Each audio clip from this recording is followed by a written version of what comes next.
It was a late night at the office. I had an important report for a meeting in the morning that had to be ready. I watched the number of my colleagues dwindle as the hours passed. After a few hours, the office grew quiet as the last employee left. Around 2 a.m. I decided to call it a night as I needed to get some sleep for the meeting. I gripped the handle on my vehicle and swung the door open, throwing the report on the passenger seat. I practically fell into my seat, exhausted from the long day. I took a deep breath of the fresh air before I shut the door. The air smelled of pine as the office in a remote, wooded area. I shut the door. The sound of crickets became muffled. I closed my eyes for a moment and took a few deep breaths. I stuck the key into the ignition and turned. My engine made a roar, startling the pigeons in the parking lot. I glanced at the fuel gauge, which rested at the quarter tank mark. I shifted the car into gear and pressed lightly on the gas pedal, causing the car to roll forward. I swiveled the wheel right and began to glide towards the exit, an almost euphoric experience due to the somber day I just had. I hit the road and began to drive back to my place. The thought of my bed filled my mind with joy, knowing that soon I could rest. It was quiet, deathly quiet. The sound of crickets ceased. The occasional crow squawk would break the silence. I peered at my radio for a moment. I was aware that it was broken, but attempted to switch it on, something to keep me occupied. Of course, nothing happened. I let out a sigh and peered it back to the road. The sense of exhaustion rolled over me as I turned my head. My heart skipped a beat as a deer bolted in front of the car. I swerved sharply, narrowly avoiding it. I corrected myself and peered into the rear view, watching the deer prance away into the dark expanse of the forest. I continued driving, attempting to catch my breath. "Fucking deer," I muttered between breaths. Mile after mile, the dense forest began to get thinner and thinner. Eventually, I reached a small suburban development.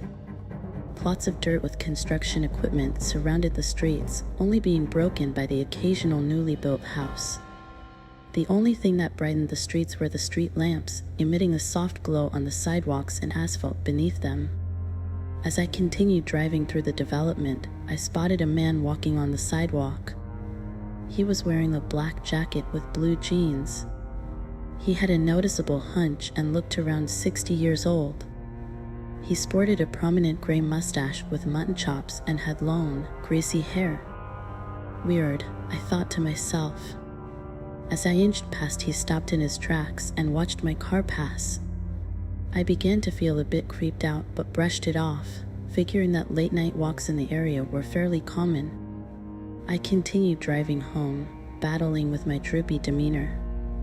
I began to see more people on the road as I approached the city center. I spotted a 24/7 fast food joint and began to realize that I hadn't eaten since lunch. The sudden grumble of my stomach decided for me.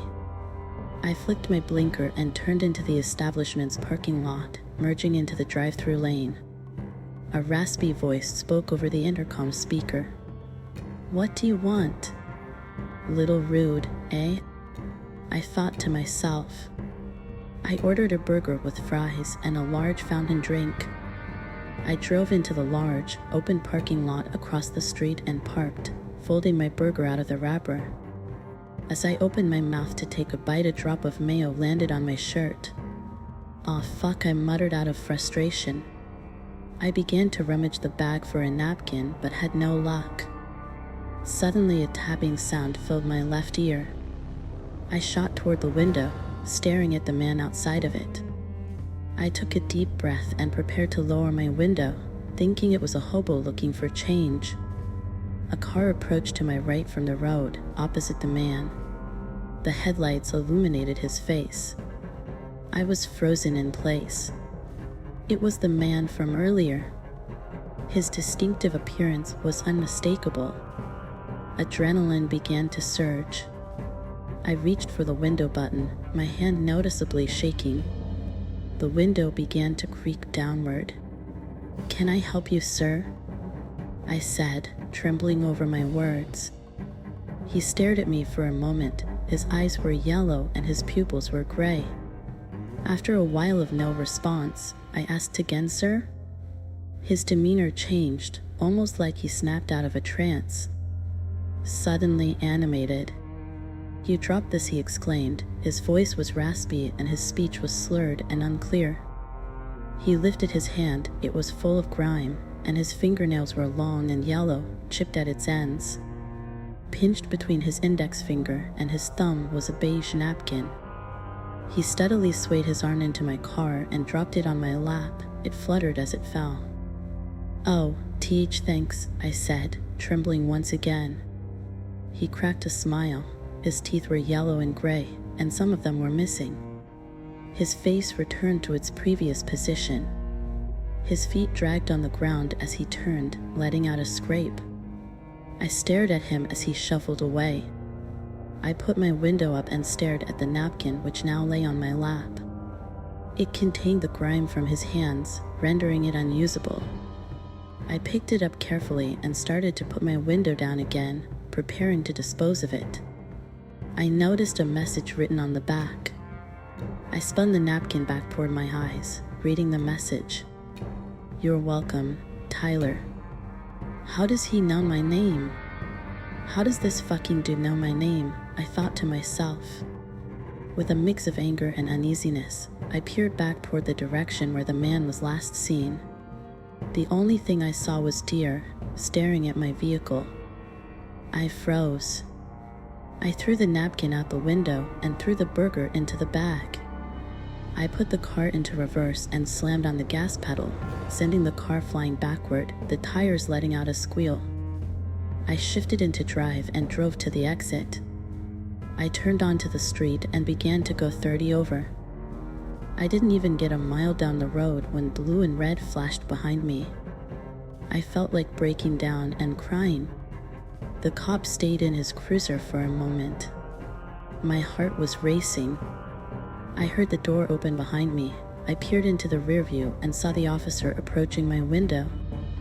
"License and registration, sir." I don't know what came over me. I practically screamed in his face, "Someone is following me, some fucking hobo. He knows my name. He knows my fucking name." The officer was taken aback. "Is that the reason you were speeding, sir?" he questioned. "Yes, I'm sorry. I'm really stressed. I have a huge report in the morning. I almost hit a deer, and now I'm being followed by a man that somehow knows my name. I've seen him twice, miles apart." The cop stared at me. "Sir, have you had anything to drink tonight?" he said. "What? No." "I'm telling the truth. You have to believe me," I said, frustrated. The cop sighed and began to speak when his radio chimed. "Unit 12, this is dispatch. We have a 10 to 33 at the hospital. Suspect is armed and firing shots. Male, mid-60s, gray jacket and jeans. Proceed with caution. All units, be on high alert and respond immediately. Over." The man stared at me. "Slow down, please. Have a nice night," he said with urgency. He began to run back to his car. His siren wailed and he sped away down the street. I pulled off the side of the street and began to drive again. The hospital was on the same route I had to take to get home. After another few miles, I approached the hospital. Red and blue reflected on its tall, stone face. A cop was directing traffic away toward a smaller side road. In front of me was a truck that opted to turn around instead. As I approached, a few muffled gunshots rang out from the hospital. The cop ducked and began to fling her arms toward the side road. I sped off onto it, looking into my rear view. I looked back in front of me, correcting my speed as I continued. The shots subsided. As I approached a small intersection on the small road, a man stepped onto the sidewalk. Not just any man, the man. As he stepped in front of the car, he froze. He lifted his jacket to reveal a pistol tucked into his waistband. He turned to face me. He slowly lifted the pistol. He held it by his side, slowly raising the barrel in my direction. I slammed on the gas, running into him, sending him flying over the top of my car. My windshield was shattered, making it difficult to see. I crashed into the curb and hit a pole. I began to hyperventilate and cry, my hands shaking terribly. I jolted my eyes toward the rearview mirror and peered at the road behind me. Laying in the middle of the road, in a pool of blood, was a deer, scraped and bloodied. I stepped out, starting to believe I was hallucinating. I approached the deer carcass, staring at its regrettable state. I wiped the tears from my eyes, covering them for a moment. What the fuck is going on? I screamed, fed up with the situation at hand. I closed my eyes in the hopes that I would wake up in my bed, hoping that this was all a bad dream. I slowly opened my eyes. Laying on the deer's head was a napkin with a note on it, the same kind as the fast food joint. I kneeled to read it. "You're welcome, Tyler." I began to shake even more. I started backing away and ran to my car. Suddenly, I felt a swift kick to my legs. I fell to the ground, landing on my face, causing my nose to bleed. I rolled over and stared at the night sky. The clouds danced with each other.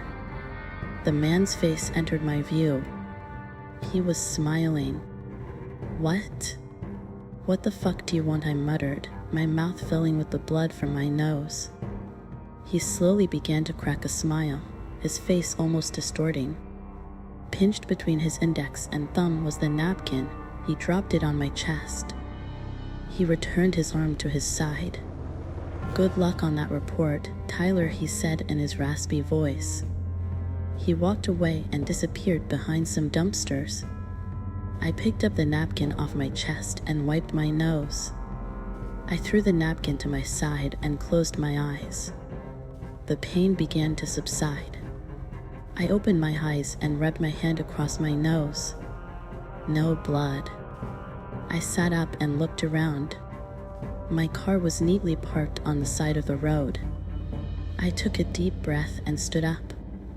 I peered around for a moment before walking toward my car. I opened the door and sat in the driver's seat. I closed the door, the sound of the outside being silenced. I tried to make sense of the situation, but failed. I looked at the windshield, not a crack in sight. I put the car in gear and started to drive home.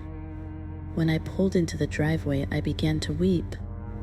Everything that just happened messed with me. I started to eat the food, which was now ice cold. I was scared to exit the vehicle. I didn't want that man to come back. I eventually got the courage and opened the door. Stepping out, my knees were shaky. I slid the key into the door and swung it open. I locked my door or ran into my bedroom, jumping on the bed. My heart rate began to slow at the realization that I was home. I was safe. I picked up the remote and flipped on the TV. The news channel was reporting the shooting that took place. The reporter was standing next to the barricade where the cop was standing, describing the confirmed casualties.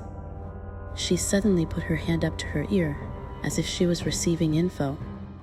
She looked into the camera and began to speak. "We now have confirmed the identity of the shooter. The man is 64-year-old Michael Angster. The police have confirmed that the man is dead and was taken down by police on the 5th floor. On the right hand of the screen, the image of the shooter was shown. It was the man. I couldn't sleep that night. The meeting was rescheduled due to the shooting. I still can't fathom what happened that night. I still see deer behind my house in the woods, mostly at night. I always fear that it's him, and that he's watching me, waiting to torment me again.